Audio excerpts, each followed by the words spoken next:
Burns John Greenleaf Whittier less than I greater than on receiving a sprig of heather in blossom. Less than / I greater than no more these simple flowers belong to Scottish mate and lover. Sown in the common soil of song, they bloom the wide world over. In smiles and tears, in sun and showers, the minstrel and the heather, the deathless singer and the flowers he sang of live together. Wild heather bells and Robert Burns the moorland flower and peasant. How, at their mention, memory turns her pages old and pleasant. The great sky wears again its golden purple of dawning, and manhood's noonday shadows hold the dews of boyhood's morning. The dews that wash the dust and soil from off the wings of pleasure, the sky, that flecked the ground of toil with golden threads of leisure. I call to mind the summer day, the early harvest mowing, the sky with sun and clouds at play, and flowers with breezes blowing. I hear the blackbird in the corn, the locust in the haying, and, like the fabled hunter's horn, old tunes my heart is playing. How oft that day, with fond delay, I sought the maple's shadow, and sang with Burns the hours away, forgetful of the meadow. Bees hummed, birds twittered, overhead I heard the squirrel sleeping, the good dog listened while I read, and wagged his tail unkeeping. I watched him while in sportive mood I read and quo. Underscore the twa dogs underscore ampersand quo. Story, and half believed he understood the poet's allegory. Sweet day, sweet songs. The golden hours grew brighter for that singing, from brook and bird and meadow flowers a dearer welcome bringing. New light on home seen nature beamed, new glory over woman. And daily life and duty seemed no longer poor and common.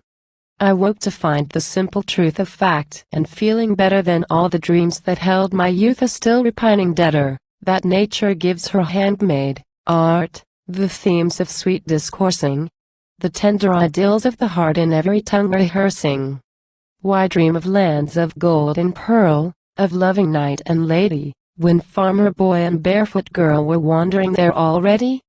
I saw through all familiar things the romance underlying, the joys and griefs that plumed the wings of fancy skyward flying.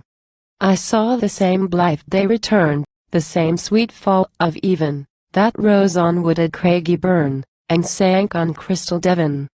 I matched with Scotland's heathery hills the sweetbriar and the clover. With Ayr and Doon, my native hills, their wood hymns chanting over. O'er rank and pomp, as he had seen, I saw the man uprising, no longer common or unclean, the child of God's baptizing. With clearer eyes I saw the worth of life among the lowly. The Bible at his cotter's hearth had made my own more holy. And if at times an evil strain, to lawless love appealing, broke in upon the sweet refrain of pure and healthful feeling, it died upon the eye and ear, no inward answer gaining. No heart had I to see or hear the discord and the staining. Let those who never erred forget his worth, in vain bewailings. Sweet soul of song, I own my debt unconsoled by his failings. Lament who will the ribald line which tells his lapse from duty, how kiss the maddening lips of wine or wanton ones of beauty. But think, while falls that shade between the erring one and heaven, that he who loved like Magdalene, like her may be forgiven. Not his the song whose thunderous chime eternal echoes render, the mournful Tuscan's haunted rhyme, and Milton's starry splendor. But who his human heart has laid to nature's bosom nearer, who sweetened toil like him, or paid to love a tribute dearer.